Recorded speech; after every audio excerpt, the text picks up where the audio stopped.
Long ago, in the snowy mountains of old Japan, there lived a young woodcutter named Wove. He lived alone in a small wooden house with only the wind and the crows for company.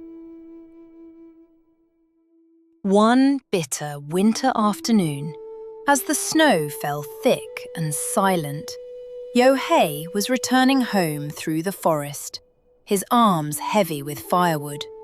Then he heard it, a sound that did not belong to the forest, a cry, soft, broken, full of fear. Following the sound, he came to a clearing, and there, in the snow, he saw a great white crane. Its leg was caught in a hunter's trap, and a thin line of red marked the snow beneath it. Wove set down his firewood and knelt beside the bird. Its black eyes met his, full of pain. "Do not be afraid. I will not hurt you." With careful hands, he opened the trap. The crane stepped free, looked at him for one long moment, and then, with a great beating of wings, rose into the white sky and disappeared. Wove watched until he could see it no more. Then he picked up his firewood and walked home through the falling snow. That night, the wind howled. Wove sat by his small fire, eating a poor meal of rice. The snow piled higher and higher against his door. Then, knock, knock, knock. Who would travel on such a night? He opened the door. There, in the storm, stood a young woman. She was more beautiful than any woman Wove had ever seen. Her kimono was white as snow, her hair black as a winter night, but her face was pale, and she trembled with cold. "Please," she said, "I have lost my way. May I rest by your fire, just for the night?" Wove stepped aside at once. Come in and warm yourself." He gave her his blanket. He shared his small meal. They spoke long into the night, and Wove felt happier than he had ever been. The next morning, the storm had not passed, nor the next, nor the next. For 7 days the snow fell, and for 7 days the young woman stayed. On the 7th evening, she looked at him with quiet eyes. "Wove-san, I have no home to return to. Will you let me stay? As your wife?" "But I am poor," he said. "I have nothing to offer you." She smiled.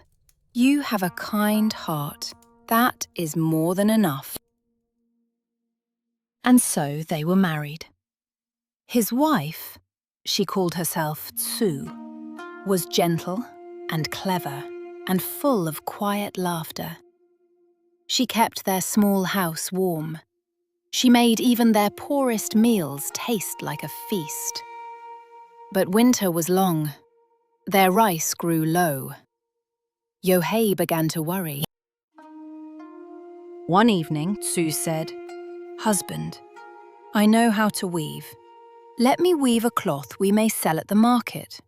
But we have only the simplest loom. It will be enough. But Wove, I ask one thing. While I weave, you must not look. You must not open the door of the weaving room, not even once. Do you promise?" Her eyes were so serious that he nodded. "I promise." For 3 days and 3 nights, Tsuru was in the weaving room. Wove heard the soft clack, clack of the loom. He left her food outside the door. He did not look. On the 3rd night, The loom fell silent. The door slid open.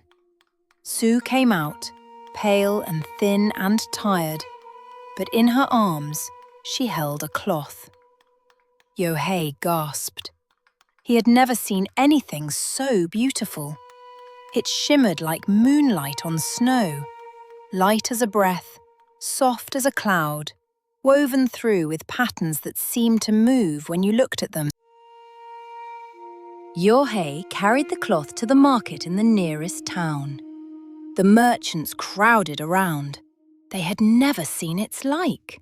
"Name your price," said the richest merchant. Yohei named a sum so large he was almost ashamed. The merchant paid it at once. For a time, they lived well. But word of the magical cloth spread, and people came from far away, asking for more. "So," said Yohei gently, "would you weave just one more? Then we will have enough for many years." Sue was silent for a long moment. Then she nodded. "One more. But Yohei, remember your promise. You must not look." "I will not look," he said. Again she went into the weaving room. Again the soft clack, clack began. But this time, the weaving took longer. 5 days, 6, 7. Yohei grew worried. He had not heard her voice. He had not seen her face. The loom never stopped. And slowly, a question began to grow in his heart. How could such a cloth be made? What did she do, alone in that room? On the 7th night, he could bear it no longer. He crept to the door. His hand trembled on the wood.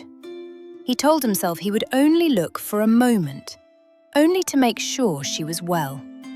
He slid the door open, just a little. And what he saw made his breath stop in his throat. There was no woman at the loom. There was a crane. A great white crane, with feathers torn from its own body, weaving them into the cloth with its long, sharp beak. Its breast was bare and bleeding. Its black eyes, those eyes he knew, looked up and met his own. For a long moment, neither of them moved. Then the crane lowered its head, and when it raised it again, Saw was standing in its place. Her face was sorrowful, her eyes full of tears. "Husband, you have seen what I am. I am the crane you saved long ago in the snow. I came to repay your kindness. I wanted to stay with you forever. But now that you have seen my true form, I cannot remain." Saw. Yohei reached for her. "Please." She shook her head. "It is the way of things. Farewell, my husband. Remember me kindly." She walked past him to the door. She stepped out into the snow, and as she walked, her form shimmered and changed, and where the woman had been, there was once again a great white crane. The crane spread its wings. It rose into the cold night sky. It circled once over the little house, and then it flew away into the falling snow until Yohei could see it no more. He stood in the doorway for a long, long time. The snow fell on his shoulders. The wind whispered through the pines. And in his hands, he held the half-finished cloth, the last gift of the wife he had loved and lost. This tale is called Tsuru no Ongaeshi, The Crane's Return of Gratitude. In Japan, the crane is a sacred bird, said to live 1,000 years, and a symbol of loyalty and long love. The story teaches that some gifts are given in love and must not be questioned, and that even gentle curiosity can break what is most precious. Thank you for listening. May your dreams be peaceful.